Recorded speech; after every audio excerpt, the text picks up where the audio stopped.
Je vais vous prier de vous asseoir, de ne pas faire trop de bruit, surtout à la fin de la séance, parce que ça perturbe d'ailleurs nos traducteurs et la prise de son. Je salue d'ailleurs les interprètes du quai qui, pour cette séance encore, nous font l'honneur, le plaisir d'assurer la traduction.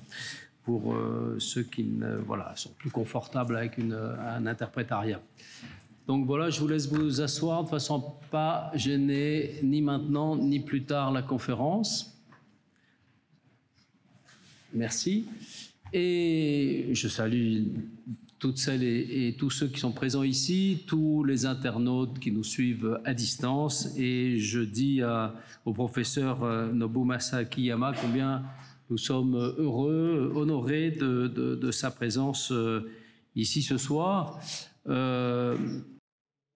Nobumasa Akiyama is now professor at Hitotsubashi University at the PhD School of Law, where he started his own studies then with a PhD from this university and then a master at Cornell University and then a long academic career, which I won't read in full in front of you, but brought him to, well, before or rather at the same time as his academic functions, he served in a number of missions. He's a member of the Public Security Commission for the Ministry of Justice, a member of the Japanese delegation for the review committees of the non-proliferation treaties, and he was also the dean of the faculty where he now teaches. That was between 2018 and 2020. He was a minister counselor at the permanent mission of Japan to the Vienna UN departments, IAEA and others, and also in his more diplomatic functions, he was, of course, closely involved in nuclear matters, in proliferation and deterrence matters, and it is around these issues of nuclear risk in Southeast Asia and strategic confrontations that he will focus his lecture today. Let me point out some recent publications: Kishida, Realism and Diplomacy. This is a paper on the reconciliation between disarmament and non-proliferation ambitions for Prime Minister Kishida Fumio, and also a paper on no first use issues in the context of the alliance between the Americans and Japan, and also on the website of our chair, you'll have a full bibliography of reading materials and papers which are directly related to today's lecture.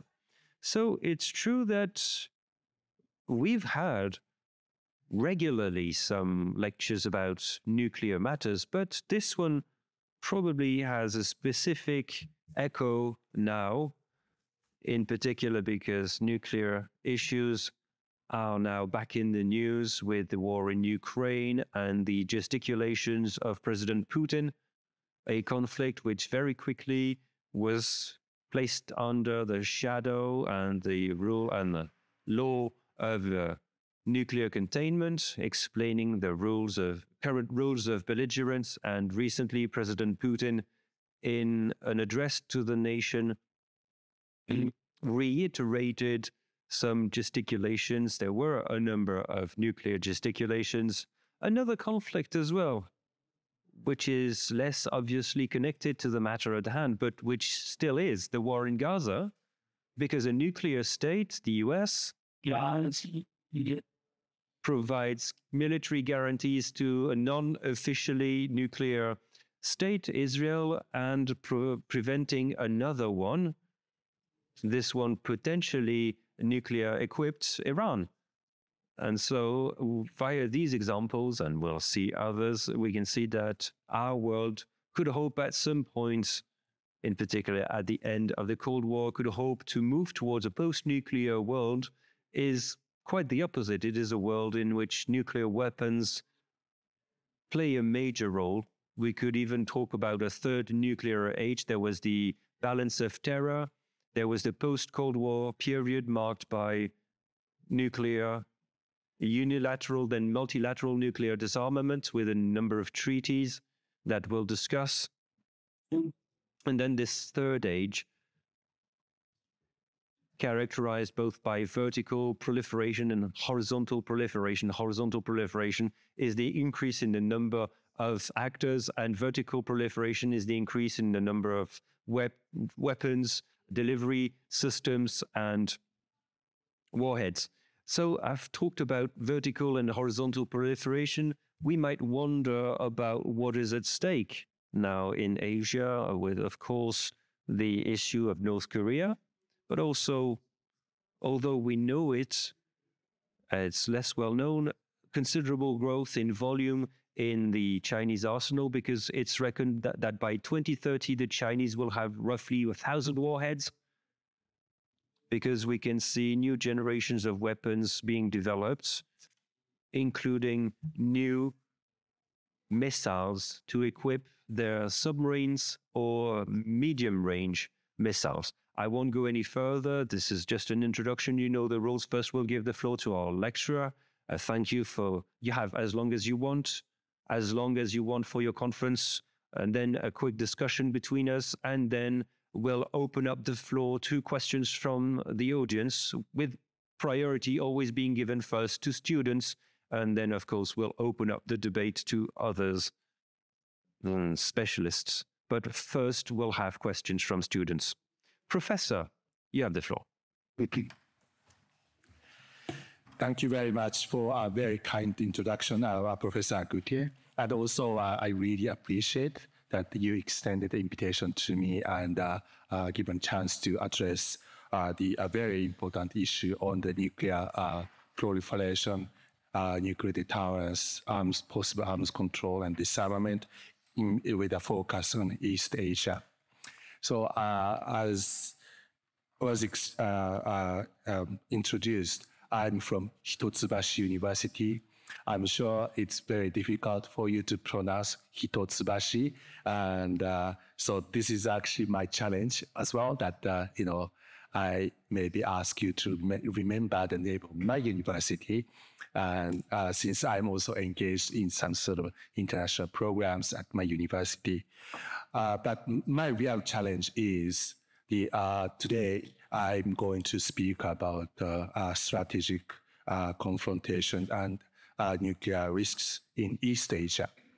And in this problem itself is a very difficult challenge, and addressing and framing in a more elaborated manner about what kind of risks we are facing, and then also how are we going to tackle these challenges.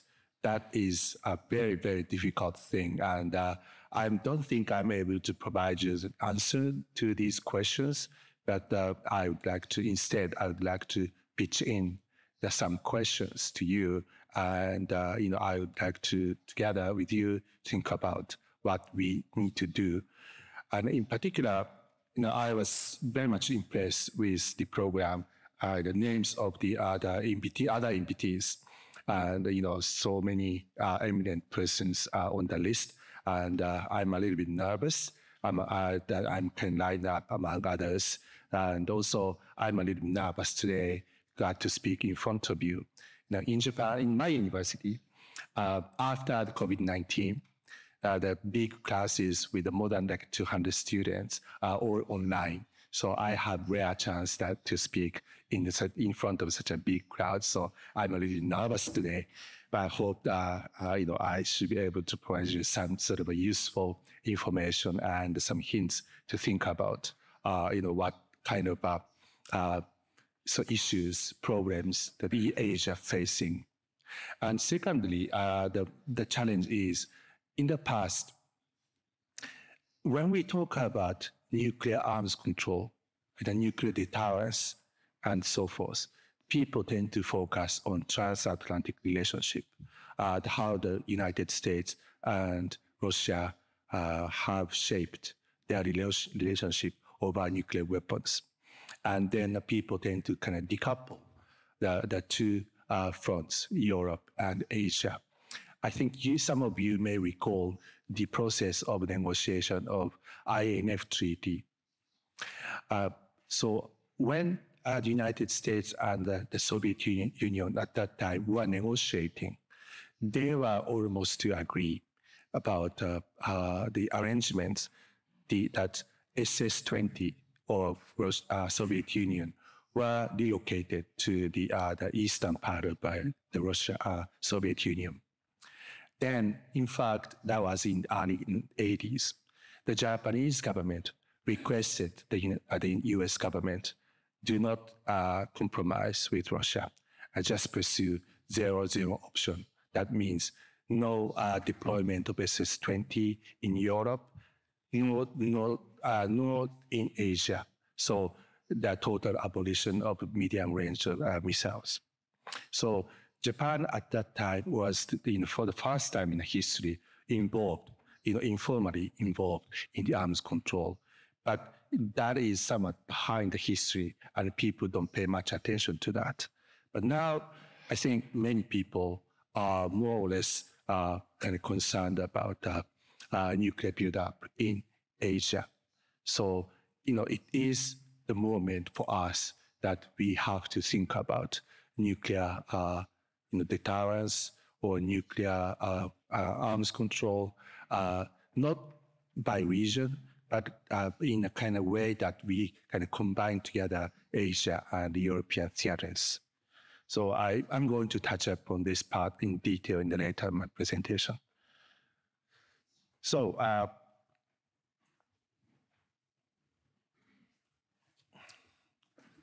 the theme of my paper or presentation.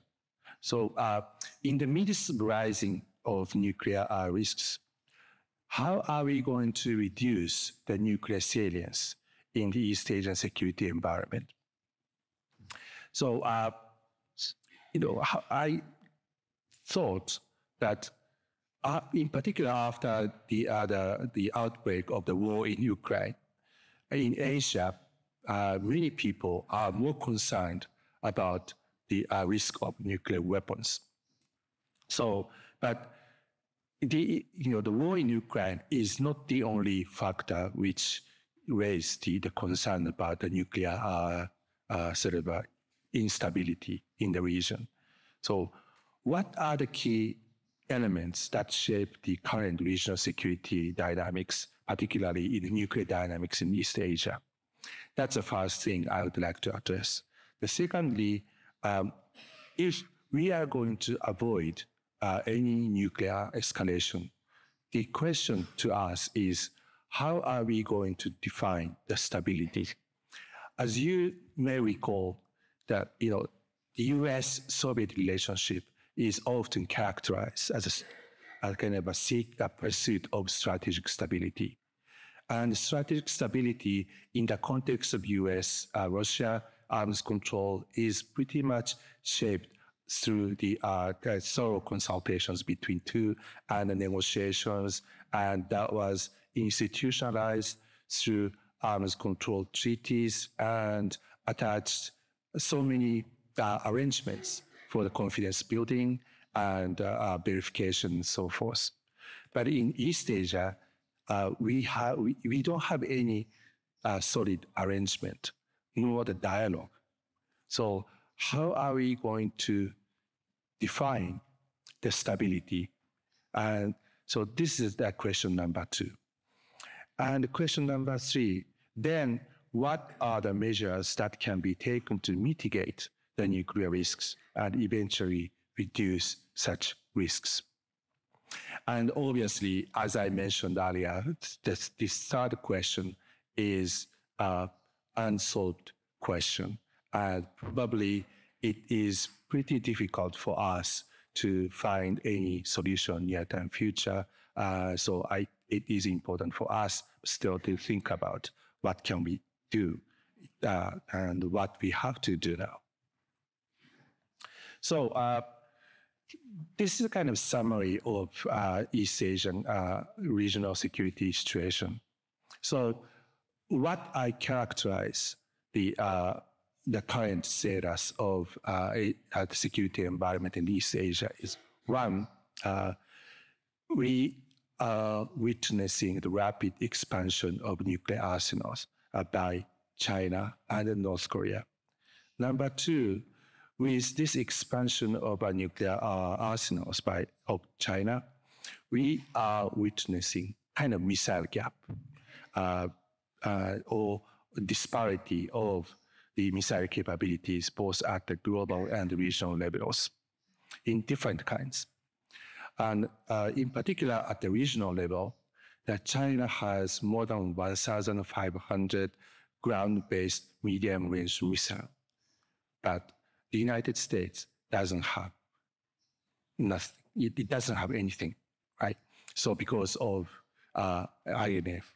So INF certainly contributed to some extent the stability in the Europe. But because of that, now, we are suffering from the question of how we are going to deal with this huge missile gap. The third is there is a kind of rise of self-perception on the regional conflict over the Taiwan Strait and on the Korean Peninsula. And finally, we are witnessing also the multi-domain entanglement and hybrid warfare under the long nuclear shadow. So the modality of the conflict, modality of the risks of the conflict in Asia is pretty much multifaceted, and also that involves a lot of domains, not only in nuclear, but the conventional forces and the new domains such as cyber, space, or a so-called, we call it the gray zone or hybrid warfare, which includes a lot of elements of non-military, activities by maybe partly militias, partly by the, disinformation operation teams and so forth. So our environment in Asia is so complicated, and I think you may see, this. If you see these kind of this list of complexities, you might think, oh, similar to Europe. Yes, it is. And that's why now in Asia, we are kind of more concerned about Ukraine. I'm going to touch upon it a little more later, but very interestingly, in Japan, the huge percentage of the population are still interested in what's going on in Ukraine, and still, it's been 2 years and this is third year. So, some people are talking about kind of the decline in the interest in the Ukraine, but I think the Japanese public remains so much interested in the what's going on in Ukraine. Also, majority are strongly supportive of Ukraine. And so that's kind of security environment aspect. So as a response, what are the alliances doing? One of the most important questions is how we, Japan and ROK in particular, are watching or looking at the implication of the war in Ukraine in the context of the credibility of extended nuclear deterrence.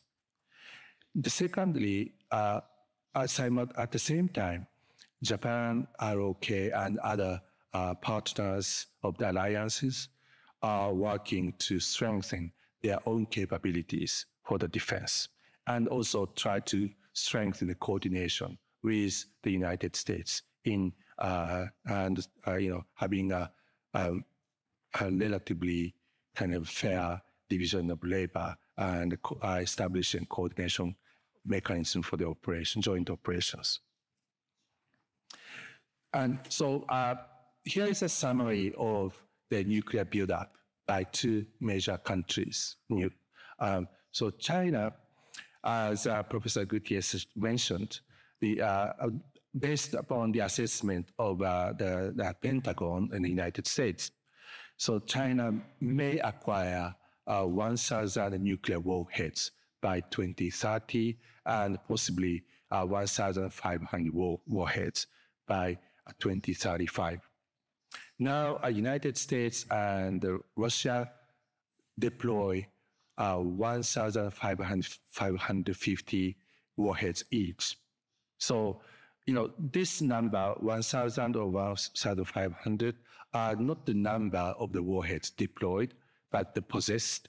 So it's still compared to the United States and Russia, which each possess probably 5,000 to 6,000 warheads. It's a relatively lower number, but still, if you think that your neighborhood got the 1,000 warheads, while we are zero, what will be our perception? And secondly, that China is improving the robustness of or resilience of deterrence against United States with solid-fueled, tail-type DF-31.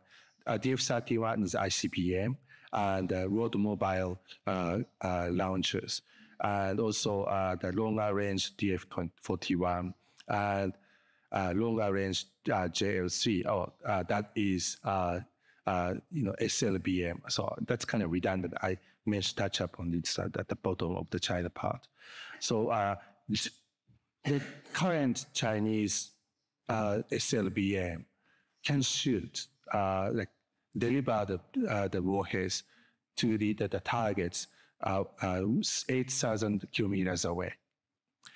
But that means the Chinese strategic submarines has to advance to the middle of the Pacific Ocean in order to deliver their nuclear warheads into mainland United States. But if the China replace these JL2 with JL3, then Chinese strategic submarines could stay in South China Sea in order to deliver the warheads into mainland United States.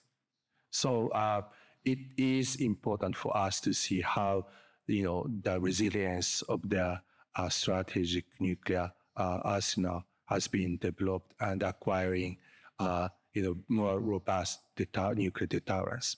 So with this, and also with this, some people mentioned that the Chinese nuclear strategy is shifting from minimum deterrence to limited deterrence and assured retaliation. And also that China has been said that it has employed the no first use policy. So no first use means that you are not going to use nuclear weapons unless your adversary uses nuclear weapons.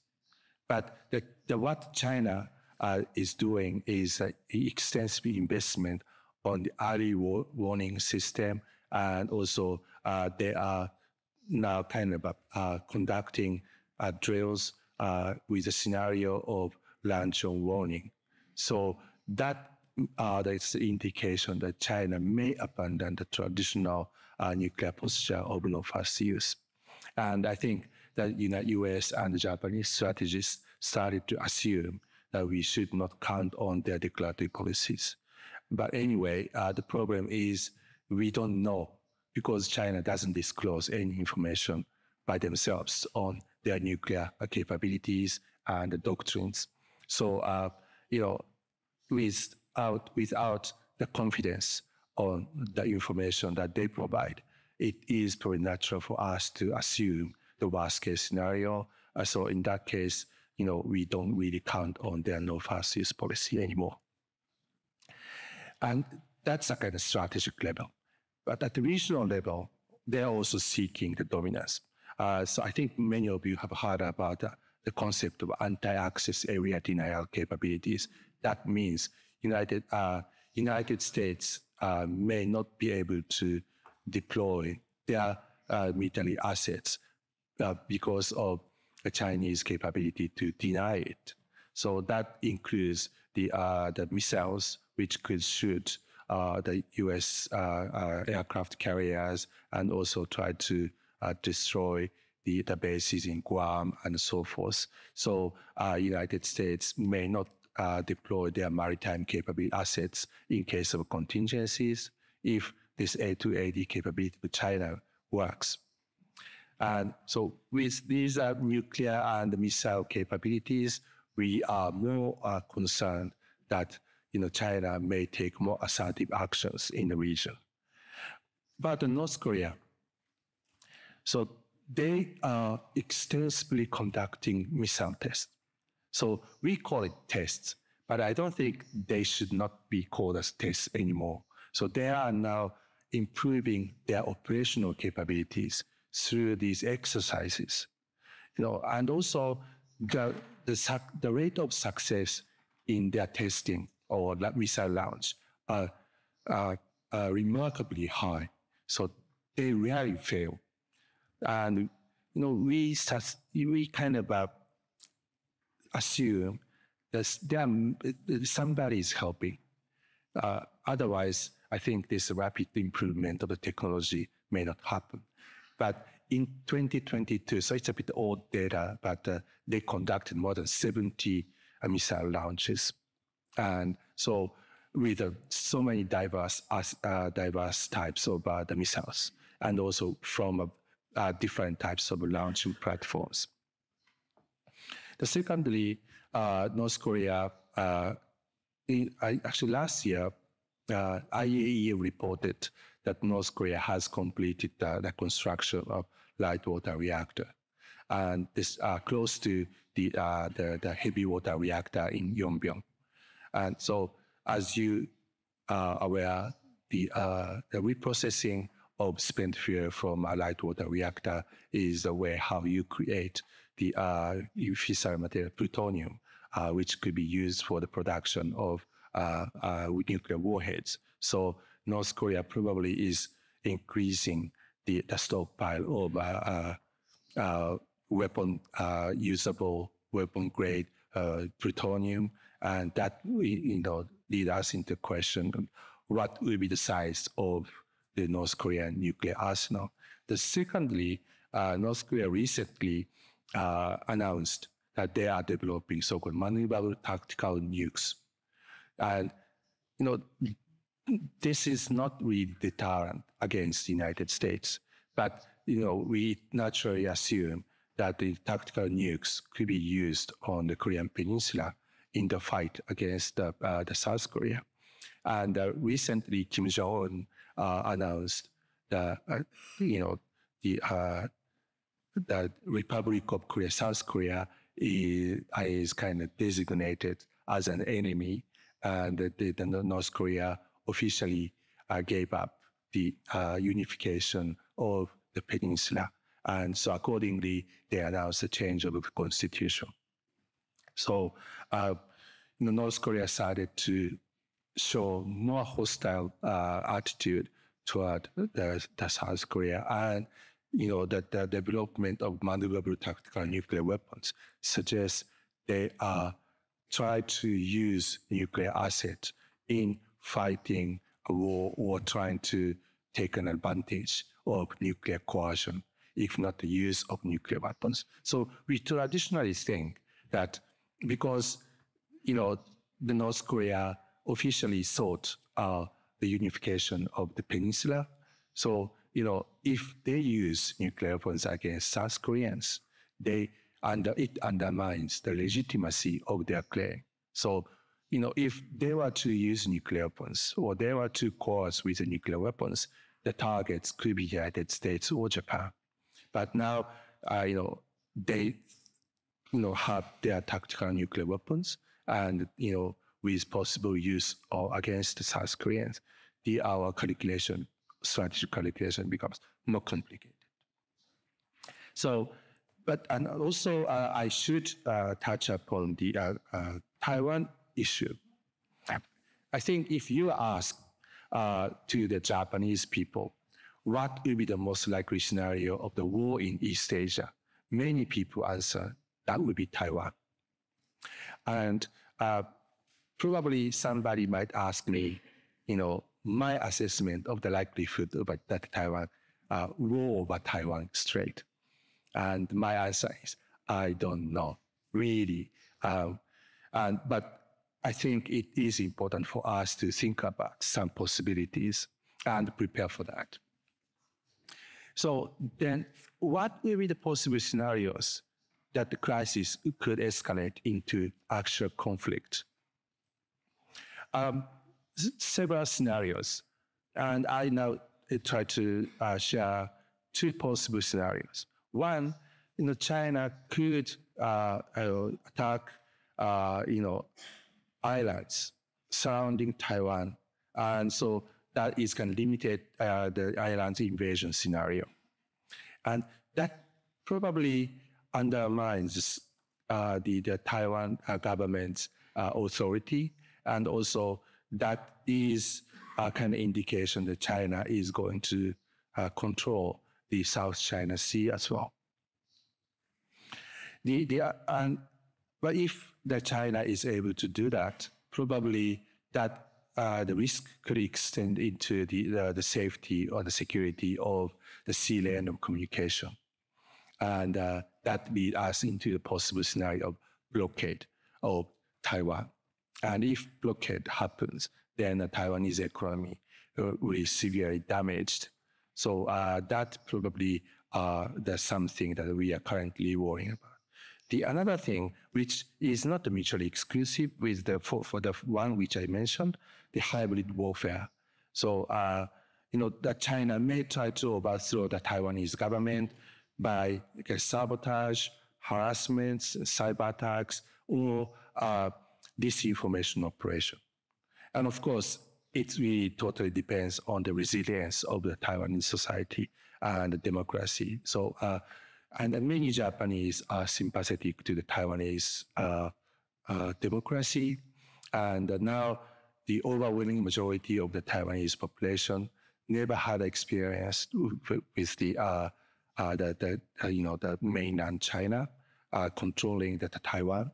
So, it is somewhat difficult for the Chinese to be successful in the disinformation operations, but we witness extensive kind of activities on the disinformation and try to undermine the democracy in Taiwan.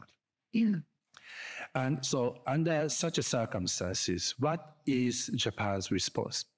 One of the prominent politician, Taro Aso, the former prime minister, recently mentioned that Taiwan contingency is Japan's contingency or Japan's existential threat. And interestingly, in the past, if somebody's like a former prime minister said so, the public may get angry, like saying like, are you guys trying to drag Japan into the war or something? But now many Japanese public are sympathetic to what Mr. Aso said. So the Japanese people are growingly concerned about the risks that they face in terms of a Taiwan crisis. Why Taiwan does matter to Japan? One, if Taiwan is put under the control of China, then probably the security of Japan's sea lane communication is significantly undermined. So some might say, China will do that.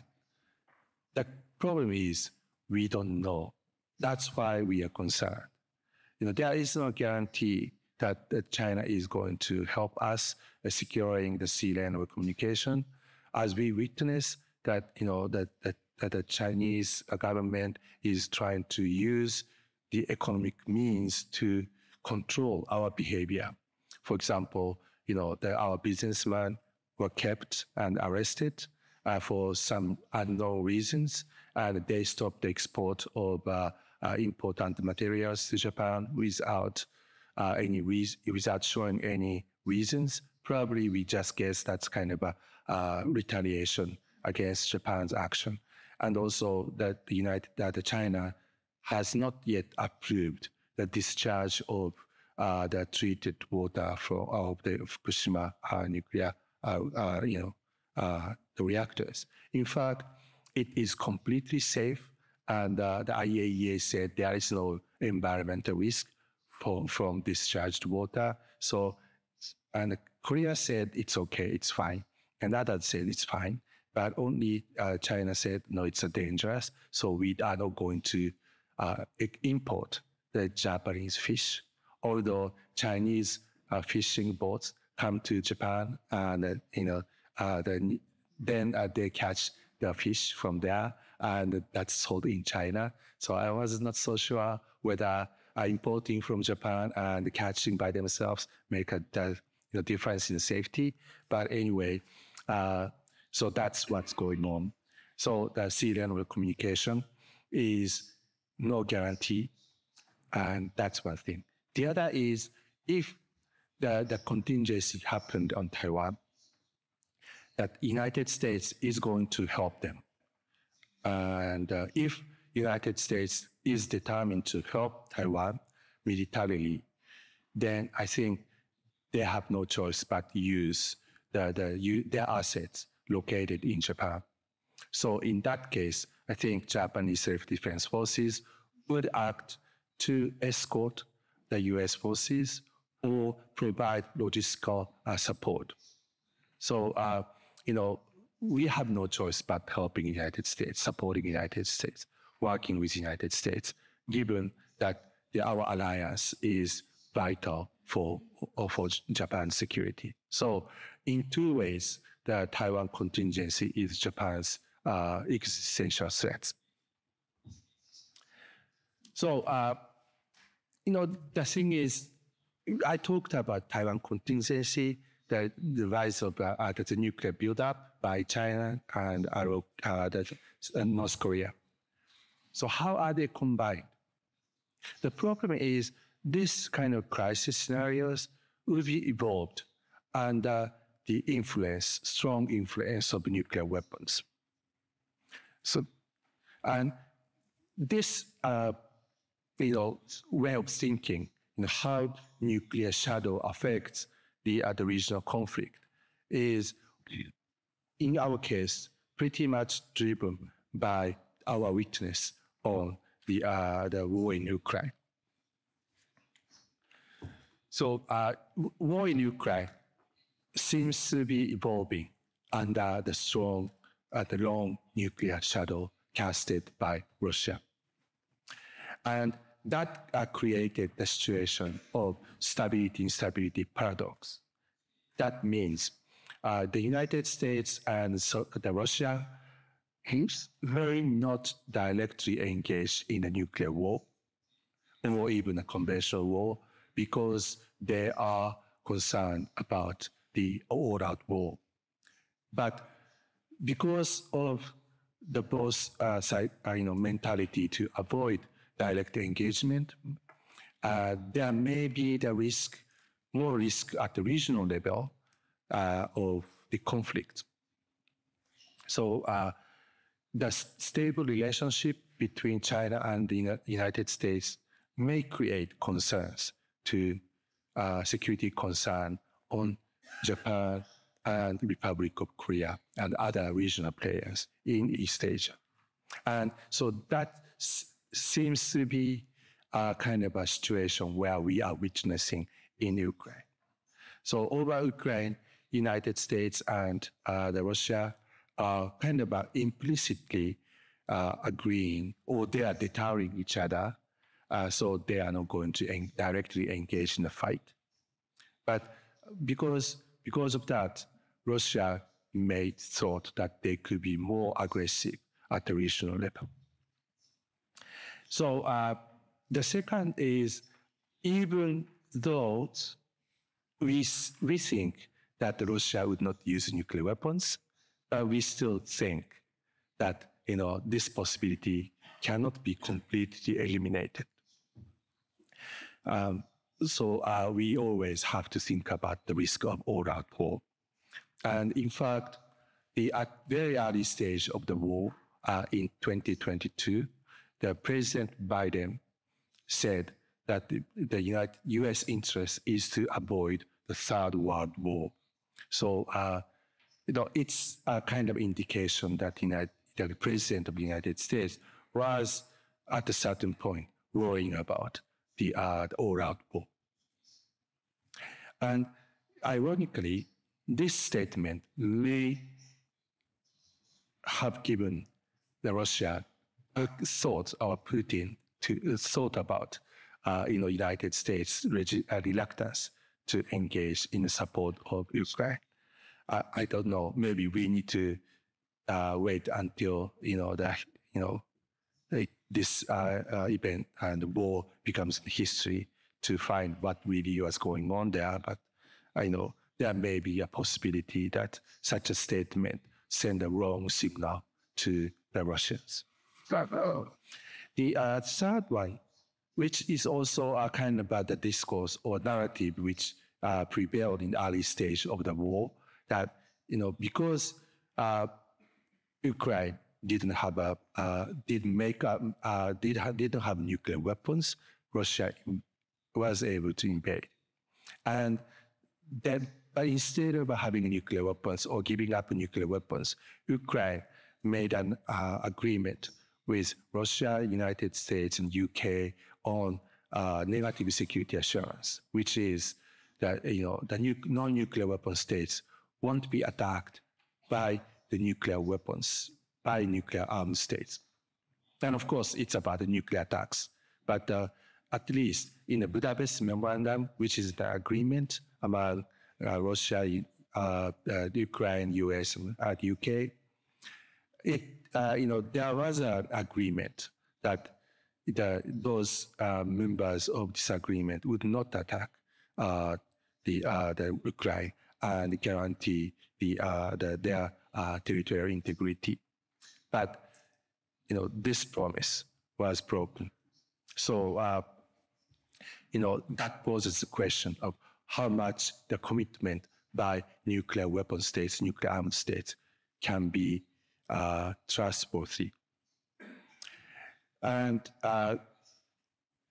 fourth, as a kind of a side effect, the negotiation on the follow-on treaty of New START between United States and Russia is now stuck. So, and now, in East Asia, many people have started to worry about any stable relationship between United States and China, which is absent now. So, is it really possible for two major powers in the region to engage in the arms control? And without arms control, what happens? And some people are relatively negative or pessimistic about the role that arms control played. But my assessment is that I think arms control certainly played an important role in shaping the war in Ukraine. One, the INF treaty prohibits that not only the United States but Russia to develop and the medium-range missiles. So imagine if there were many medium-range missiles possessed by Russia, probably the situation in Ukraine could be different. So, the arms control had some role to play in shaping the modality of the war. But in Asia, nothing really is going on about it.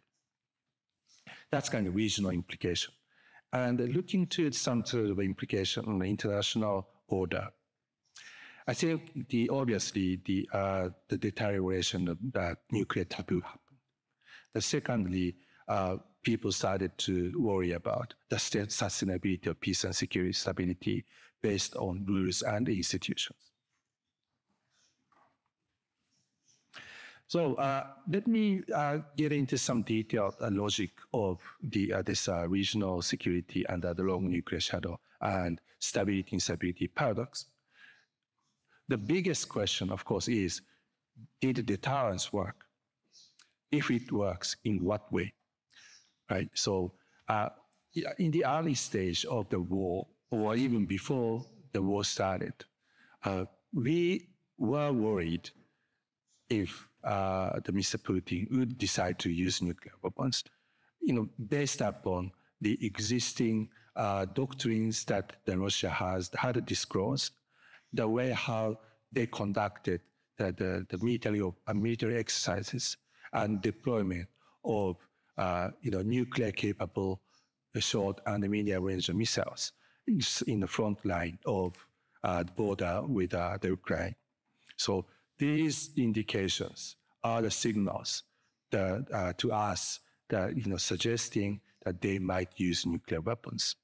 So when the United States and the European countries are relatively slow or more kind of restricted by themselves in supporting Ukraine, in Asia, we thought that probably United States and NATO countries were deterred by Russians.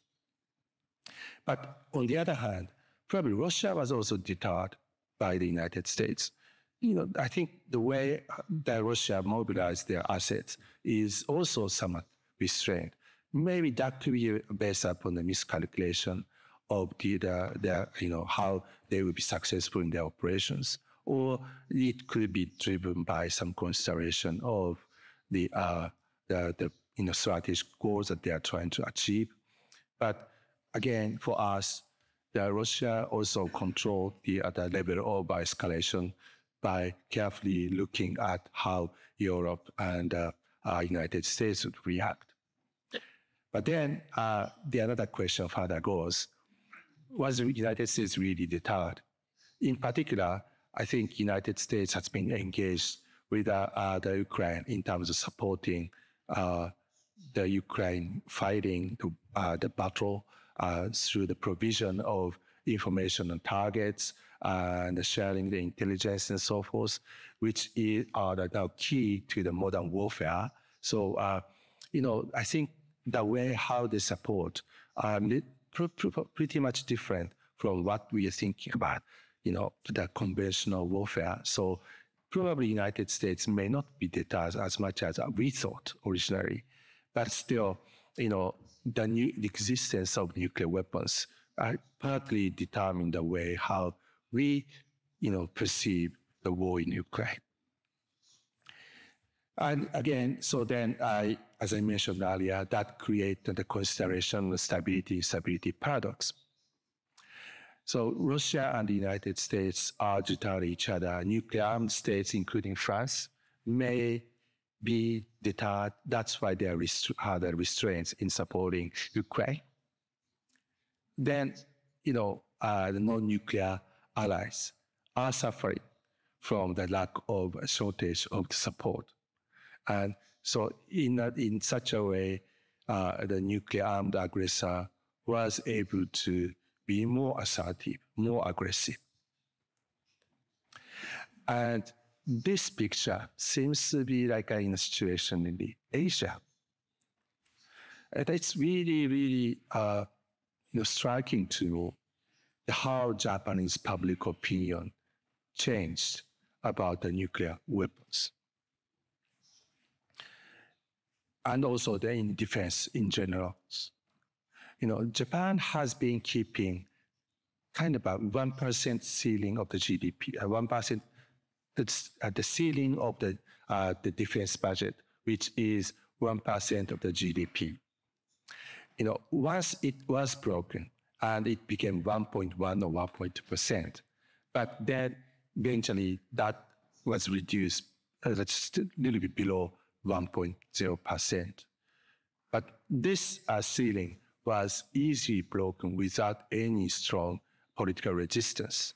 And that was very impressive to me. And the another issue is that Japan now planning to acquire long-range strike capabilities. And in the past, they thought, and the people thought, that having a long-range strike capability is against the Constitution. And now the majority believe that this will be okay under the current Constitution. So let me a little bit explain about the Japan's debate on nuclear weapons. 3 days after the invasion started, former Prime Minister Shinzo Abe mentioned that Japan should consider possibility of nuclear sharing. So nuclear sharing, I think you are very much familiar with this concept, right? So the NATO allies, the European allies, host the American tactical nukes. And then when the decision is jointly made by the United States and the European NATO allies, then, for example, the German aircrafts carry the nuclear tactical bomb, and the German pilots actually drop the bomb in the battlefield. And so this nuclear sharing could be the one way that it strengthens the alliance. This is what the message by the former Prime Minister Abe, and this was echoed by several politicians and also some journalists and so forth. So the background of this statement is the question about the credibility of extended nuclear deterrence. So that means United States may not use nuclear weapons for Japan if Japan is invaded. So, but the problem is the nuclear sharing actually doesn't solve the problem of the credibility of the commitment. Because if the concern that Japan may have against the credibility of a U.S. commitment, the basic structure of the problem is that the United States has the power to decide whether or not to use nuclear weapons. In case of nuclear sharing, does this problem fade away? No, I don't think so. No, in case of a nuclear sharing, decision to use nuclear weapons is normally made jointly by the United States and allies. In other words, the United States still retains the veto power to use nuclear weapons. Even if Japan wanted the United States to use nuclear weapons, as long as the US says no, so nuclear weapons won't be employed. So the nuclear sharing and the extended nuclear deterrence have same problems of the credibility of a US commitment. So I think we need to find an alternative solution. That is to strengthen the consultation mechanism between two countries. And at this moment, I'm not aware of the situation that how much they share the scenarios or so forth. But I think in the future, I think United States and Japan will closely consult on the possible scenarios, including the situation where the employment of nuclear weapons are involved. Otherwise, the joint operation of the alliance may not function very well in case of real contingencies.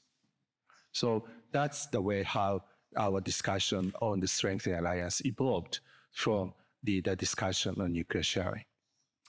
But another interesting thing is, despite of that kind of sort of a discussion among the experts, the 70% of the public support the discussion on nuclear sharing. So if the nuclear sharing happens, that may force us to change so-called 3 non-nuclear principles: not to possess, not to use, and not to introduce nuclear weapons. So not introduce means that, we so far will not allow the nuclear weapons to deployed or stored on the soil of Japan. But if nuclear sharing arrangement is taken place, I think this third principle would have to be taken away.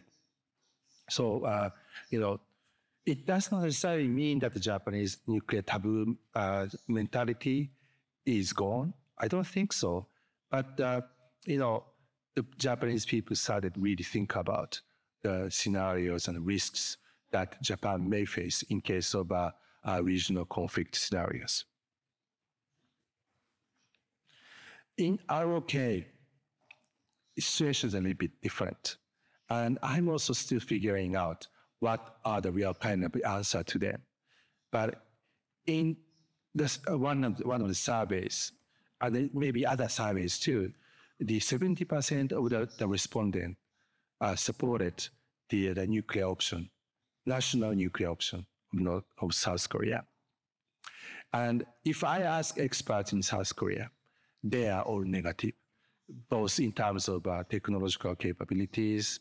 They don't have the capability to produce fissile materials. So unless they got transfer of fissile materials from allies or something, United States, for the United States, they are not able to produce nuclear weapons. So this technological barrier is one reason.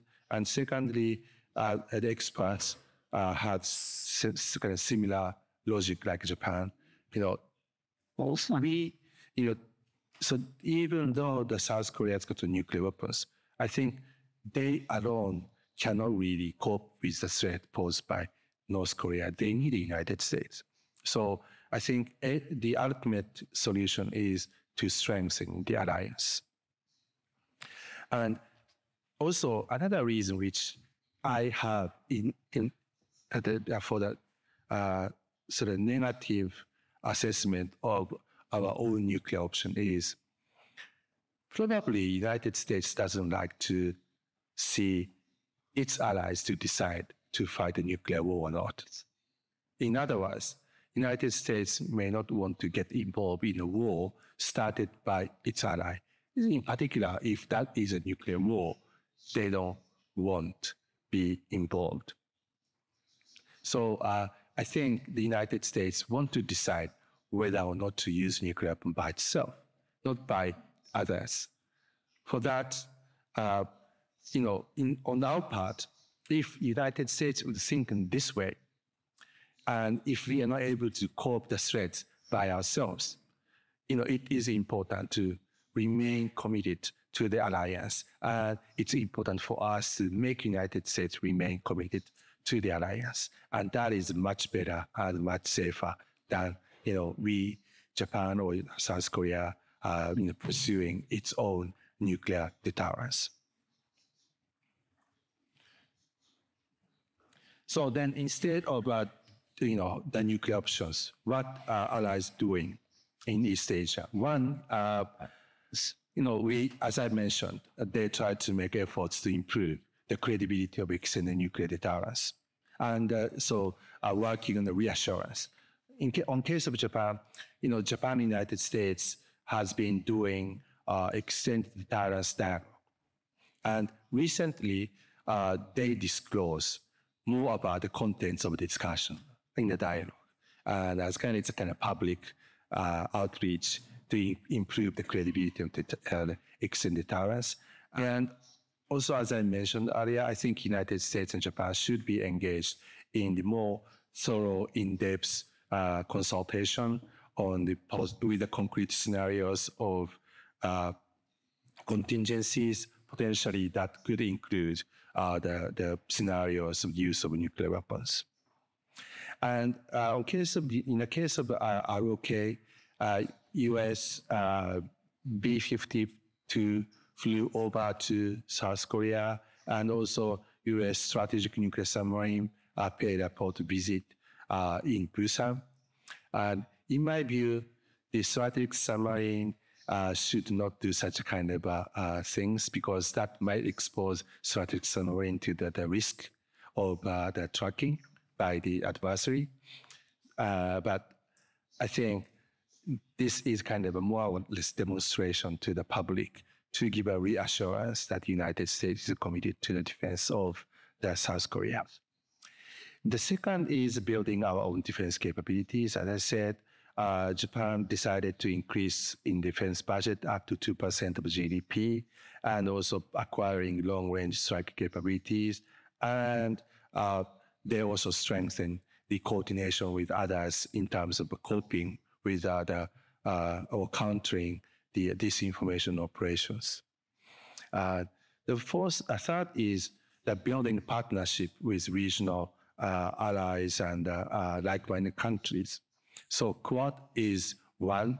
And also recently, I heard a news that Japan is considering to join in the second pillar of AUKUS. AUKUS is a framework of Australia, United States, and the UK to share some sort of technological development activities, and also the United States and the UK will provide the nuclear attacking submarines to Australia. So Japan is not going to join the submarine deal, but joint development of high-tech and application of high-tech into the security is the one that Japan is considering to participate in.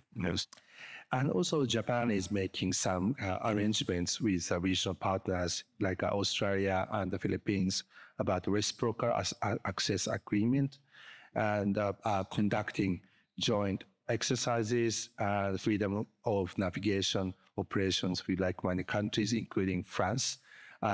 So the number of the joint exercises kind of now skyrocketing as so many joint exercises. And also the Japanese government decided the new financial scheme of sort of official kind of security assistance. So they provide, for example, the Coast Guard ships to the Philippines or other materials, which is not the lethal, but essential for the security, and that is funded by this other, the new financial scheme. So about the dilemma of about the international aspect, I would like to share my thoughts, and I want to test with you whether it's really viable or not. I thought about dilemma of liberal international order, which actually John Eikenberry advocates, and many people thought that is in crisis. So the thing is, if Ukraine and NATO gets closer to the victory, then risk of nuclear use by Russia would be increased. But if we are going to avoid the nuclear catastrophe, it is necessary for us to make a compromise with Putin or Russia. So compromising with Russia means we have to cohabit with those who violated international law and the rules. So that means international rules, international laws are undermined and their effectiveness is decreased. But if we try to preserve this rule-based international order, one, we cannot make a compromise. We have to find a way to restore the confidence of international law. But furthermore, if we stick to the liberal international order, then we have to face the challenge posed by so-called global south. The countries in the global south are mostly affected by the war in terms of supply of food and energy.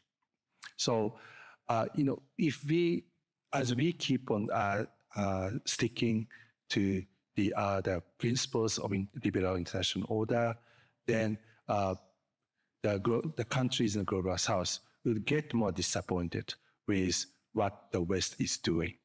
So these dilemmas are the big challenge for us, how we are going to maintain the sort of rule-based international order without being challenged by the global south. So, when we talk about order, we tend to focus on those who created order, those who lead the order.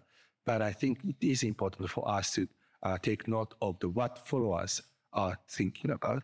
I think followers are following the order not because they have to, but I think they may find some benefit of being a kind of followers. And I don't think they would be happy to being called as a followers. So it is probably a kind of a alarm for us to consider or reconsider the way how we try to manage the international system. And finally, I think I'm speaking too long, so I need to wrap up. But because I'm originally from the area of arms control and disarmament, let me talk a little bit about how we have to envision the arms control, even though the prospect is very slim, because China is not willing to talk about arms control at this moment. But it is important for us to think about what kind of issues that we have to address through the arms control. So in general, arms control plays three functions, serves three functions. One is risk management and reduction. And the second, managing strategic relationship. Normally, people tend to focus on these functions. And thirdly, though the challenges it can need for the dialogue. And also dialogue itself is an important platform for the confidence building. So for the short term, risk management is really effective and useful functions that arms control have. And for that, the dialogue is probably essential. And in the long and medium term, how are we going to manage the strategic risks through establishing stable relationship? But furthermore, more strategically thinking, we have to think about another function, that is how we are going to frame the game of strategic competition. So setting the rule of competition and try to eventually prevail. And of course, if both sides are competing for how to prevail, it is probably impossible for them to agree on. And that's a difficult part. So it is important for us to study why the countries agreed on a certain modality of the arms control, either by the United States and Soviet Union during the Cold War, or the nations which are engaged in the Washington Naval Disarmament Treaty and so forth.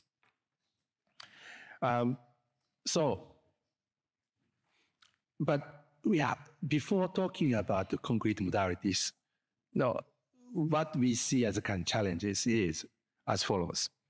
So now, the players in arms control, in particular at the strategic level, are three, not two.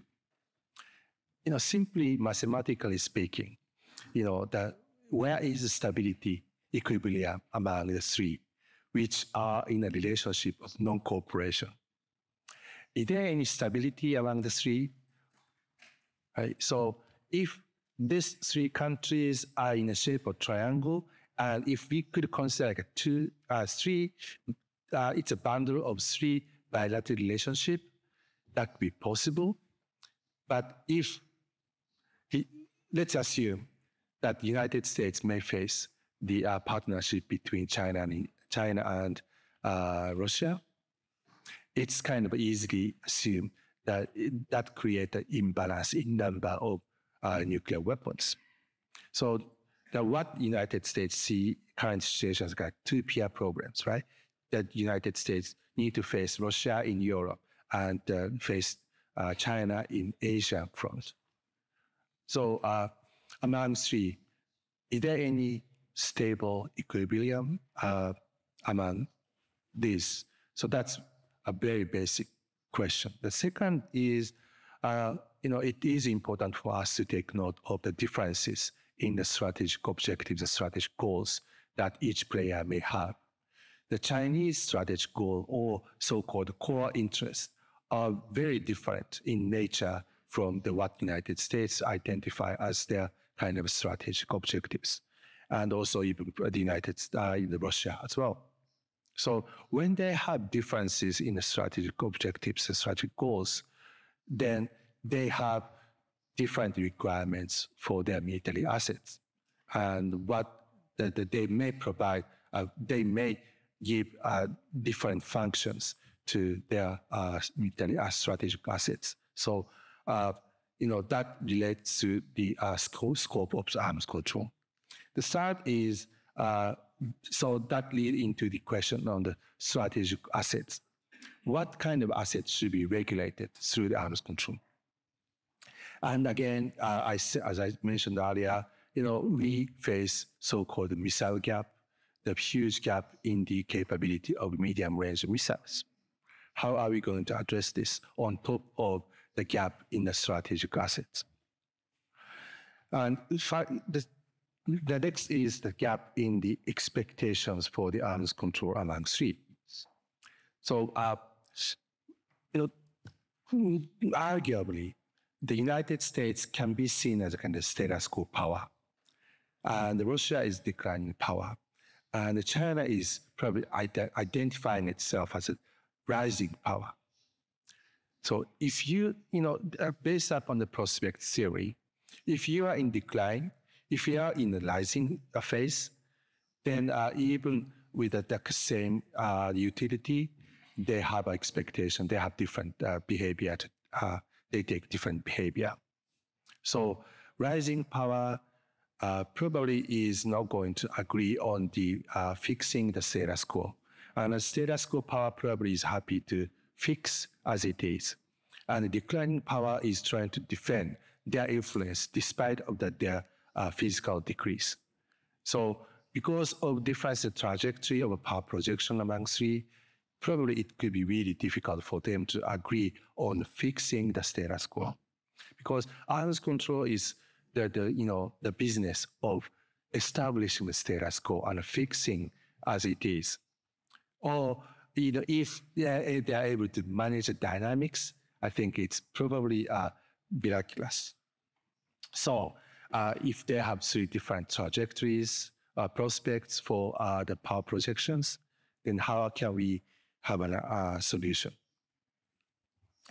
And from the Asian, the regional players' viewpoint, again, the problem comes to the question of stability and stability paradox.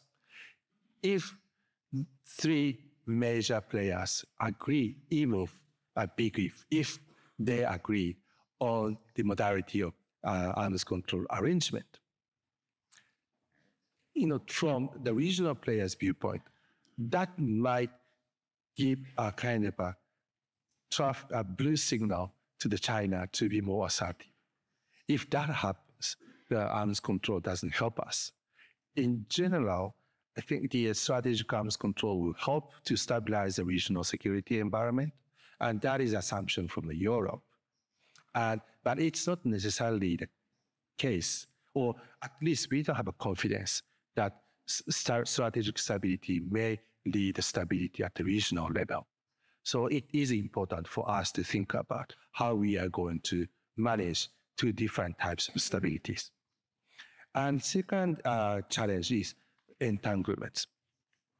Now we are witnessing interchangeability of the capabilities of nuclear assets and non-nuclear assets, including cyber. So cyber attack may kind of force others to lose the control over a nuclear arsenal. So if command and control system is broken, they are not able to effectively use their nuclear assets. So, this kind of interchangeable functions probably provide us a complexity of the calculation, the stability, and the modality of the arms control. And also, there is no clear boundary between strategic and non-strategic or sub-strategic domains. As I mentioned, the stability and stability paradox is very much symbolic of this fading boundary between strategic and non-strategic, sub-strategic domains. Thirdly, currently we don't have clear rules of engagement. During the Cold War, United States and Soviet Union decided to engage in the competition only in the offensive aspect by prohibiting the missile defense. But missile defense is very essential for the defense of Japan, defense of the United States. And the China probably is also developing their missile defense capabilities. And probably it's impossible now for us to just simply abandon. In particular, from non-nuclear weapon states viewpoint, the missile defense is the only way that we, by ourselves, to defend from ourselves from nuclear attacks. So how can we abandon it? The third one is roles of the US regional allies. China doesn't have allies. Some might say North Korea is the case, but no, I don't think North Korea is the allies as we define in the context of the alliance with the United States. It's a totally different type of relationship. But the United States has allies, Japan, ROK, the Philippines, and Australia. So, arranging shaping the modality of the arms control requires consideration on how we are going to accommodate the interests of non-nuclear regional allies. And finally, that is a very big problem, the lack of habit of dialogue. So as I said, China is reluctant to engage in a dialogue, no appetite for the strategic dialogue. And I think they are showing that small appetite for the strategic dialogue, but probably not arms control. Recently, the China and the United States agree on talking about the impact of artificial intelligence in the nuclear relationship. I think it's a good sign, but now I think they just agreed on talk, and they don't agree on agenda. They don't agree on the any details. So there is no prospect there will be agreement on any aspect of the arms. Secondly, in this region, in Asia, we have many channels of dialogues, so-called hotlines among the security policy makers. But problem is, people don't pick up the phone when they need to pick up. So, for example, any incident happens. Normally, if incident happens, they try to communicate in order to avoid unnecessary escalation. But when any incident happens, people don't talk. For example, when Japan tries to call their counterpart in China, they don't pick up the phone. And the similar things happen in the other relationship as well. So in Asia, we need to change such a habit, really bad habit. So, if we are going to envision what we need to talk for the arms control, we first of all have to set the agenda, and then we have to clarify the objectives. What will be the objectives of arms control? And we have to share the sense of necessity of arms control. And finally, who should be involved and how? Who is really responsible for the decision making? That's very important. So finally, the conclusion. One, the nuclear risks are rising in Asia, and they are entangled with the regional conflicts over Taiwan and the Korean Peninsula. So it takes a shape of multi-domain entanglement and hybrid warfare under the long nuclear shadow. Two, U.S. allies in the region so far choose to strengthen their alliance with the United States and accept reassurance of extended nuclear deterrence instead of having their own nuclear deterrent capabilities. Three, the arms control in East Asia as means of managing and avoiding nuclear risks and reducing nuclear threats is not forthcoming, as China still prefers and it may not be a kind of forthcoming doesn't show appetite. And fourth, that we should keep on requesting China to take transparency measures and engage in strategic dialogue on risk reduction and crisis communication measures. In particular, China stopped the reporting their plutonium management in 2017. So, and they seemingly started the operation of fast breeder reactors for the production of plutonium stockpile. So we can see how they conduct missile tests and what kind of asset they're creating as a delivery systems, but we don't know how much of the fissile materials they have. So maybe it is important for us that all parties in the region should share the information on what kind of activities involved in nuclear weapons are taking place. So thank you very much for listening, and Merci.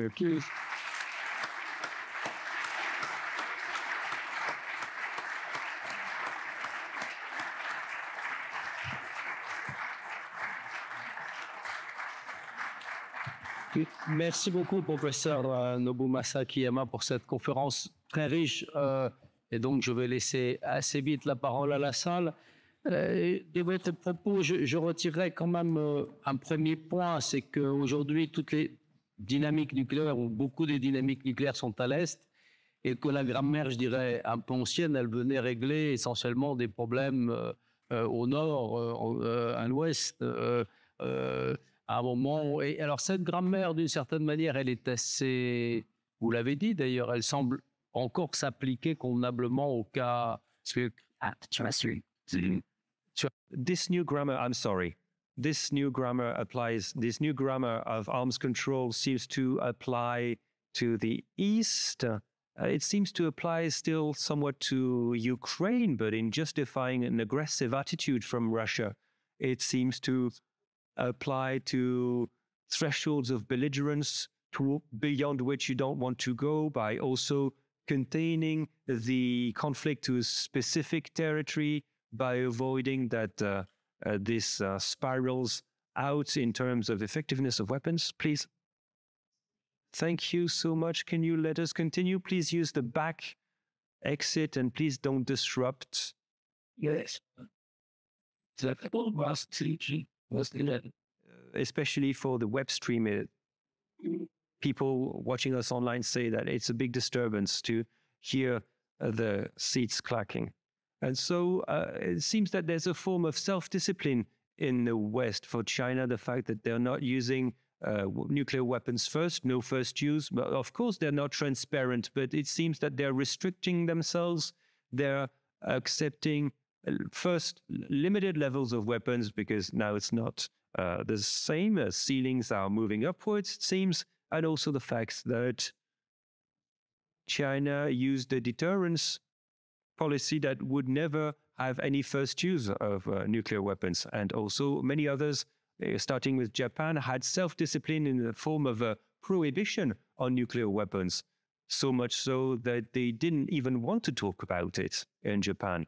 And so the question now is whether this grammar that still seems to work in the relationship between Westerners and Russia, does it have any chance of being applied in the East? The role of big disruptor of all self-disciplines that is played by North Korea, that seems to free itself from any possible limitations in its provocations.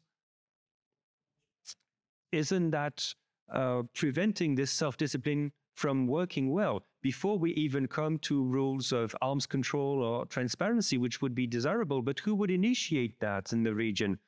Who would be behind this series of strategic dialogues, which at the time of the Cold War helped stabilize things between the Soviet Union and the US? And also, it's true that we have one last question about Taiwan. For nuclear weapons to be used, there needs to be a risk of an excess and of an existential threat for someone, including an invasion on Taiwan. We can see that for China, what the end goal is, pressuring and pushing the US out of the area. But what would the goal be for such a war? And in a war which is not existential, how could nuclear weapons be eventually used or utilized? And so a lot of counterpoints to what you said rather than questions. I'll let you respond and then we'll give the floor to the audience. Right. Thank you very much. So I think you posed me three very difficult problems. One, about the credibility of declaratory policies, how much they are self-disciplines by the states in the region really function to shape the regional security relationship. I think, when we talk about nuclear shadow, influence of nuclear weapons in shaping the environment. The question is how credible the nuclear coercion would be. And if nuclear coercion would be to be credible, probably uncertainties or lack of transparency is a very important asset. Lack of predictability poses us the kind of calculating the risk in a maximum way, as we did at the very early stage of the war in Ukraine. So I think from that viewpoint, it's probably rational for China not to disclose their, official intentions, documents, and the size of arsenals and capabilities. And because of the lack of dialogue, how we behave is that we prepare for the worst case scenario. So, from satellite images and other intelligence informations, China is building like 300 silos in Xinjiang province, and we don't know if all 300, the several hundreds of silos will be filled with ICBM, or we are just, witnessing the Chinese behavior to make our calculation complicated. But certainly true that we are kind of sorting out how much of the capability that China may have. We don't know. We are puzzled. So it's Chinese behavior to increase uncertainty. And that is why the self-discipline is not the kind of discipline with a good intention, but rather pausing or reoppose the self-discipline in order to avoid the unnecessary escalation. And if that happens, so we are deterred, and China may gain more flexibility and maneuverabilities in the regional, against the regional players. And so, but the China may face the challenges as well. And because if China doesn't disclose and China doesn't cooperate with us, as I mentioned, we prepare for the worst case scenario, and we are trying to further strengthen the partnerships with the regional players who share similar concerns. So in the past, the Japan and Philippines are not in the alliance relationship, but we are very close, maybe alliance minus joint military operation. Likewise with Australia. We don't really exercise the right of self-defense, collective self-defense each other, but other than that, it's almost like allies. So, I think because we make a restraints, not to cause the conflict, but still the tension is rising. And so I think that's the second situation. And secondly, but still we need a strategic dialogue. And the dialogue is really, really useful. And I think, again, but that dialogue requires extensive commitment by the United States and China. And I think the United States, China has a long history of engaged in the dialogue at track 1 level, track 2 level, and in various platforms. So, but what I hear from my American friends is that the Chinese participants nowadays are not the ones who really have a first-hand information on their nuclear policies. And so now I think Chinese nuclear policy apparatus is very much inward-looking, and they don't try to communicate with their American counterparts. And it is really, really important. But from Japanese viewpoint, we don't want to see them directly engage without, sharing, the information or sharing the concerns that United States may have. So we are requesting the United States to kind of have a close consultations. And I think U.S. government is trying to respond to our requests on that part. And finally, Taiwan. I don't think China would use nuclear weapons against Taiwan. And that's similar logic, as I mentioned, in the context of the Korean Peninsula. Because if China to use nuclear weapons against Taiwanese, that is, the Paris is going to use nuclear weapons against, the other cities, for example, in Nice or something, right? It's impossible. So, but what if nuclear elements is involved in the Taiwan contingency? Probably more easy way of thinking is, that China first maybe declares that if Japan is going to help United States, Japan will be eliminated from the list of negative security assurance. And they would consider Japan as a part of the nuclear ally.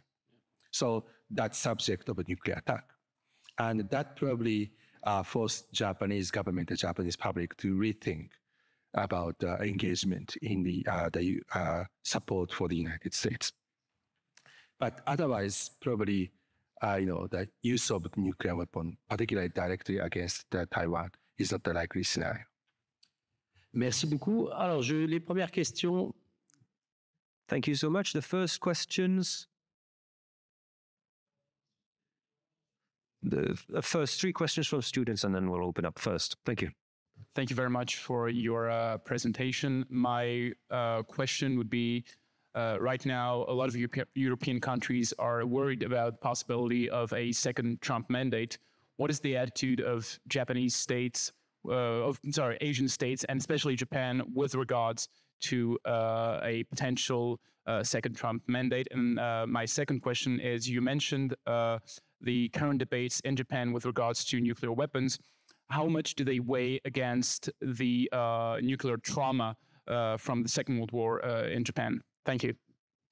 Alors, il y avait une question. There was a question up there.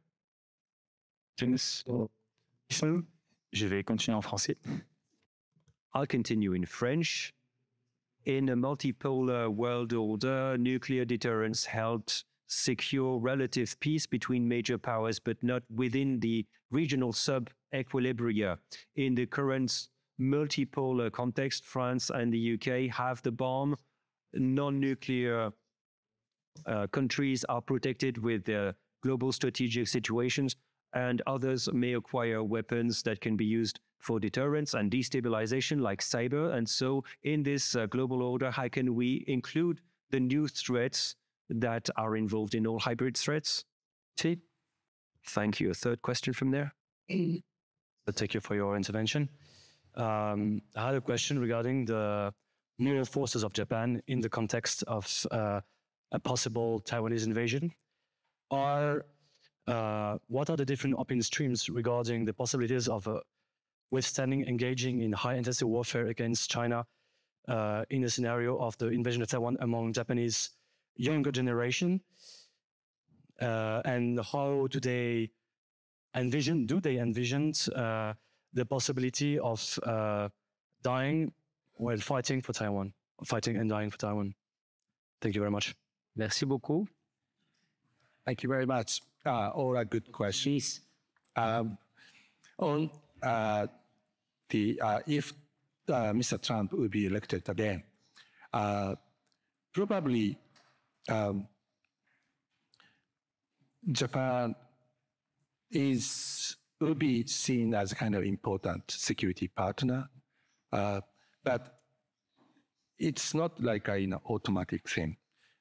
Obviously, we are assuming that Mr. Trump is going to ask us to spend more about our defense and also do more kind of a host nation support for the American troops in Japan. But I think the perceptions in South Korea will be different. And I think the Mr. Trump are, in general, negative about alliance relationship.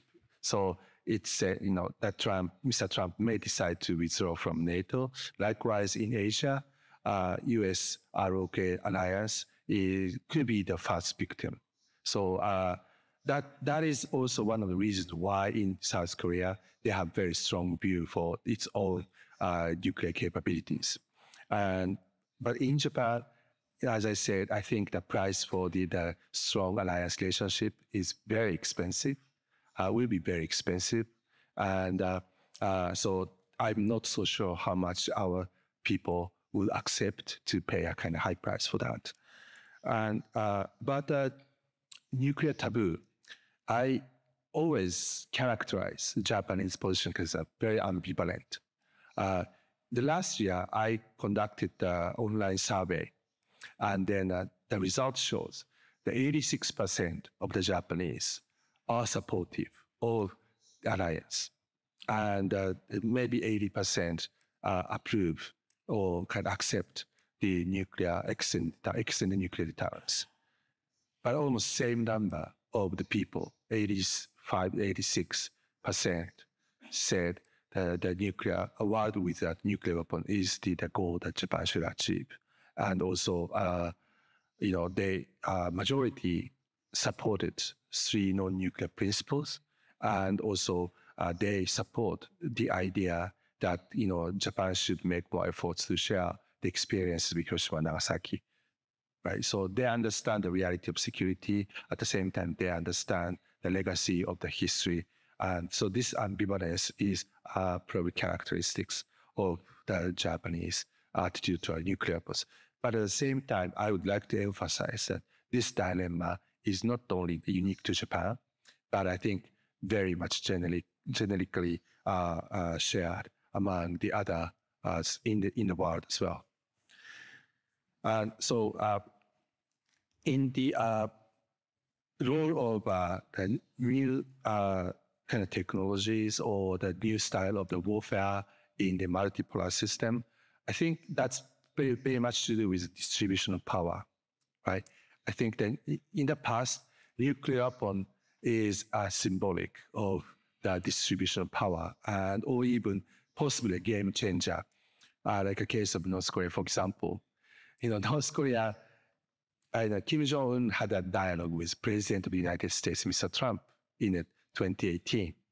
But if North Korea had not possessed the nuclear weapons, was Trump willing to talk with Kim Jong-un? Maybe 100% people agree that no, right?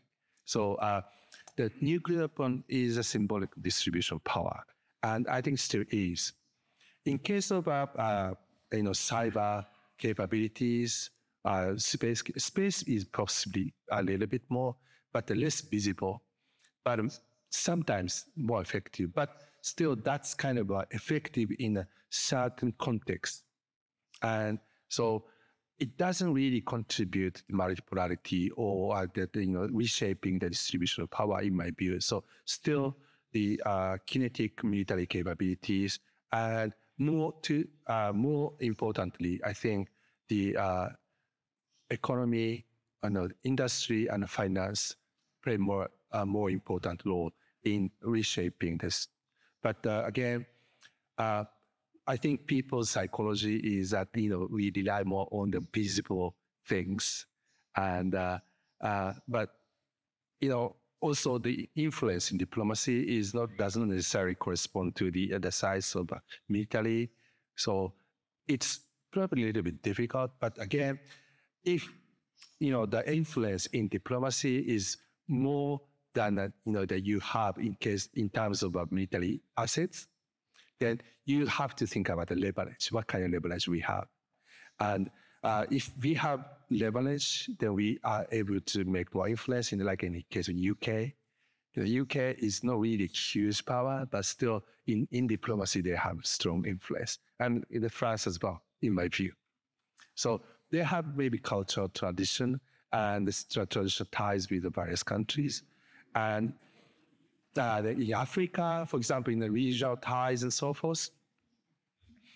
So that this and sort of invisible assets plays very important role in shaping the distribution of power. So, but the question is, the credibilities or leverages may be fading away if we fail to manage the so-called narrative of liberal international order. And what kind of narratives can we provide to keep the ties with so-called global South? This is a really serious question that we have to really address in the multipolar world.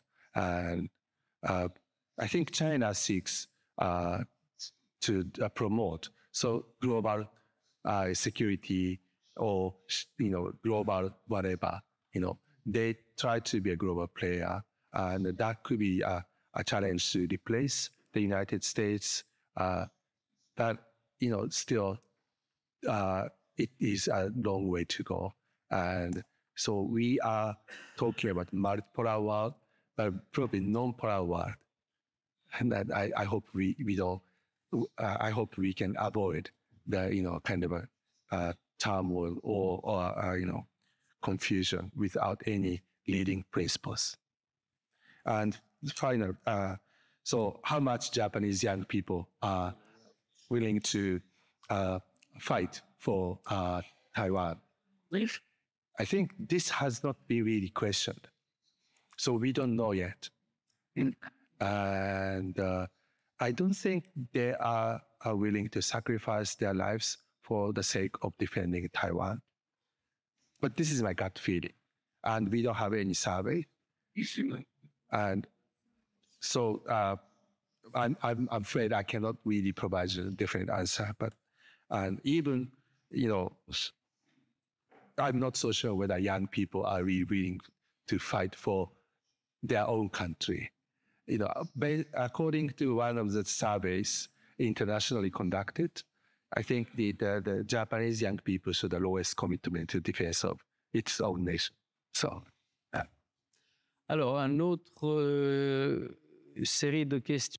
All right, then. Now we could have other questions, and then there are other. Sir, you wanted the floor, or you go ahead. Our viewers online. Yes. So you said that Japan doesn't accept any nuclear weapon on his territory. However, regarding to the precedent of so-called secret agreements in the 60s, revealed by the Commission of Kyoto Kashinshi in 2010, is Japan able to trust the USA in this matter? Could Japan stockpile nuclear material without knowing it? For example, a nuclear weapon in an American ship in Yokosuka? Thank you. Merci. Ségovia, il y a un monsieur là qui posait une question. Et ensuite, là-haut.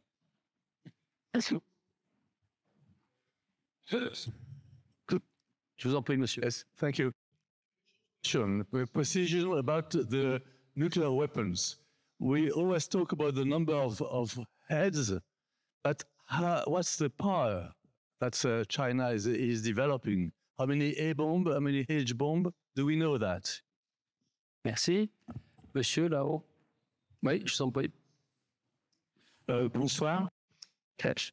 Good evening. Don't you think that the reduction of nuclear risk in Asia will come from a distance between Japan and the US and a rapprochement between Japan and China, as politician Iziniro Amazuwa was suggesting?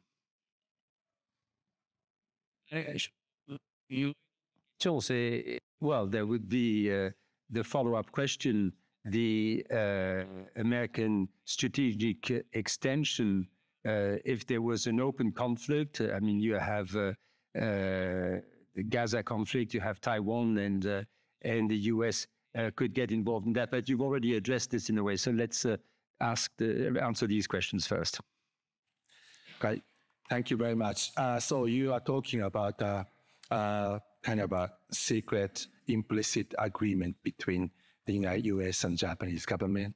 And it's traditionally Japanese government took an attitude that not to confirm, or so that means Japan doesn't ask the Americans if they are bringing the weapons into Japan. And because they don't ask, the United States have no obligation to answer. That's why we are able to confirm that the United States has brought or not the nuclear weapons. Now, the situation is really different.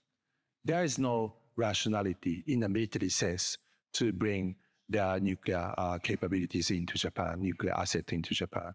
One, we don't ask United States to have a port visit by the strategic submarines, strategic nuclear submarines.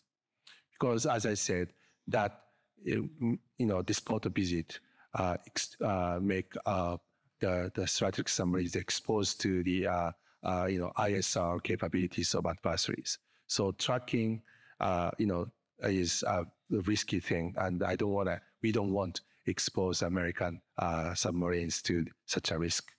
And also, with regard to the nuclear bombs, probably it's not that much of use in the East Asian situation. Rather, long-range missile plays a role. So, placing nuclear weapons on Japan so far doesn't have important strategic significance. But again, as I mentioned earlier, how we are going to fill the gap of the ground-based medium-range missiles. And we normally think about its conventional capabilities, but if China would start to, couple or upload the nuclear warheads into these sub-strategic missiles, then do we have to have anything to manage this risk and try to establish a proper escalation ladder? If that happens, then our strategic allocation could be different. On the information about the Chinese nuclear warheads, again, we don't know. And in terms of size and also the types of the weapons, also assuming that from the past fissile material production activities, they have both plutonium and granules, but then I don't think we have kind of a confirmation about the what types of the weapons that they have. But again, if they are going to upload the warheads into the ICBM, and also if they are successful in merging the each missile, then mutualization is always, of course, taking place, and that they probably have kind of certain level of yields as well. But I'm afraid we cannot say for sure about this. And finally, the improving the Sino-Japanese relationship, yes, that is ideal. And the problem is, what is the way how we are going to improve the relationship? We are able to, it's not that difficult to kind of deepen the dialogue at the people's level, but can we really have a confidence about each other without having addressing the mutual concerns? China probably is developing their nuclear weapons. They are producing more fissile materials without telling anybody else. So your neighborhood, for example, we may have guns, right? But if you ask whether you have a gun or not, then your neighbor said, "Sorry, I cannot tell you." Then how can you trust that person? So this is the situation. Alors, est-ce qu'il y a... Oui. Right, I see a question here. That will be the final round of question and one there. So the last two questions. And then I strongly recommend reading a paper. I was looking for the time.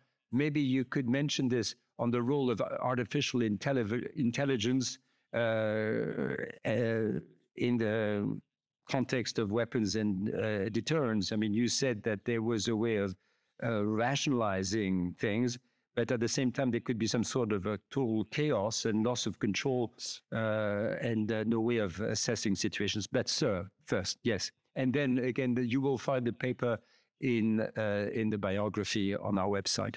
Yes, I'd like to know, what are the schools of thoughts, what are the doctrines or the international schools of thoughts that are being taught respectively in Japan, Korea, and China? I mean, in France, you have the schools of thoughts in the law, in war. If there was any strategy, it would be a de Gaulle strategy, sort of a totalizing approach, dreaming of France as a big power. Now, for these three countries, how does it go? Japan, Korea, and China, and how does youth respond? Well, for France, if I may answer, it's we never claim to be playing in a higher division than our own, but.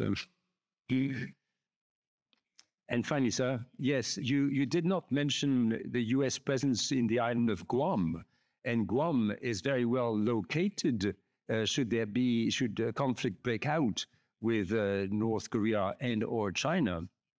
That's one thing, Guam. And then one big country is missing from the picture that's overtaking China in terms of demographics, and that's India. India has been nuclear since the 1970s. What's your view of possible involvement of India or strategic rapprochement with India? Well, he'll come back next year and tell us all about it then, but maybe now. Thank you. So let me start with my take on the question by Professor about artificial intelligence. So we are extensively talking about the role of so-called emerging technologies, including HGVs, hypersonic gliding vehicles, or artificial intelligence, on the strategic stability. So, we could divide in two ways. One, which could improve the capability of kinetic attacks or non-kinetic attacks. That's one aspect. The other is the technologies which would provide upgrade in the nerve system of weaponaries, including intelligence, surveillance, reconnaissance, and also process of decision making. And artificial intelligence is often referred as a kind of a tools to improve our decision system. And we imagine that could provide some possible options for the decision. Probably that is far ahead. I don't think that is going to take place in the near-term future, because my assumption is that even artificial intelligence may provide you possible options at the best options at that moment. But the preference of the decision makers always changing. So their utility function curve is always a kind of moving target. So if objective is fixed, for example, on the battlefield, how much they are going to destroy the enemies, it's a very simple goal. Then artificial intelligence may help. But deterrence and strategic behavior is very much political.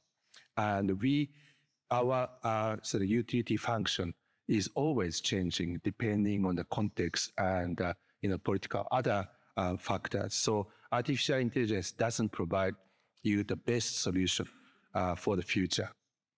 But probably that would help in accelerating the analysis of the situation. So situation awareness will be significantly improved. That's a kind of advantage. But the problem is that may be the case that decision makers are given a very short time of decision. So they might expose the time pressure. And that is kind of a factor which maybe we need to carefully look at. The other is, depending on how extensively they employ the artificial intelligence along with ISR capabilities, surveillance capabilities, or remote sensing technologies. So, if the adversary and yourself have a different level of applications, then you could face, or your adversary could face the situation that you might lose that war if they don't use the nuclear weapons. So this use it or lose it situation may be created through different levels of credibility of artificial intelligence. Thirdly, I have no confidence, but sometimes artificial intelligence is pointed out the contamination of the database. So if that happens, then they may provide you kind of wrong suggestions. And on the thoughts on international relations, I think in Japan, I cannot say about the ROK or China, but we normally start with studying three traditional so-called grand theory type of thoughts: realism and its derivatives, and neorealism or something, and liberalism and constructivism. But among three, I think it's people prefer liberalism, and we I think people like a liberal international order. Although, of course, some others said, realism is the only principle that prevailed to understand the international politics. Yes, power matters, and of course, anarchical nature of the international society is the one premise that I think everybody shares. So, basically we follow the tradition of development of international relations theories. But of course, then like other societies, we have more people who are work on a kind of rational choice or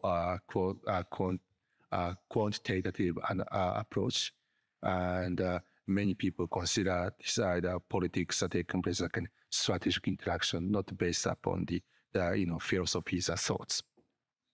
And thank you for the reminding us of the Guam. Yes, I briefly touched upon Guam in the context of the Chinese capability to destroy it.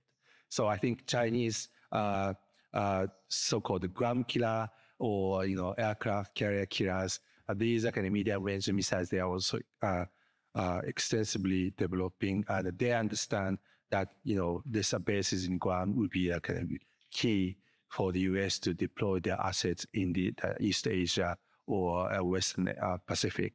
So it is pretty critical for us to think about in a scenario how we are going to diversify the assets which are mobilized through Guam into the other ways to kind of hedge the risk of the Chinese capability to destroy the base as well. And India, in fact, when I was asked about this lecture, Professor Gautier asked me about Asia Pacific. And I asked him to just focus on East Asia, because I understand that the dynamics of the entanglement, as I said, entanglement between South Asia and East Asia is so difficult.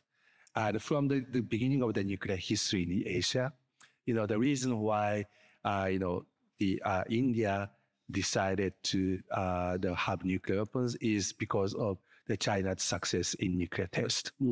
And then after India started the nuclear program, then the Pakistan also was prompted to possess nuclear weapons. So this triangular relationship in Asia is a very foundation of how we understand that. But from Chinese viewpoint, they have to allocate their medium-range missiles on the side of the India and the side to Japan. So this probably may pose us another puzzle when we think about arms control in engaging the Chinese into this arrangement.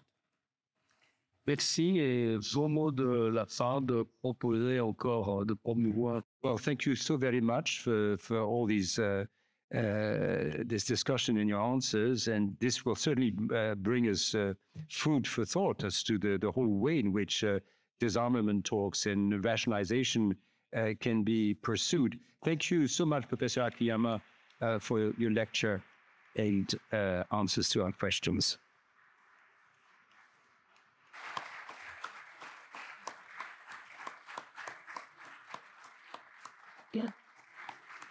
Thank you very much. Merci beaucoup.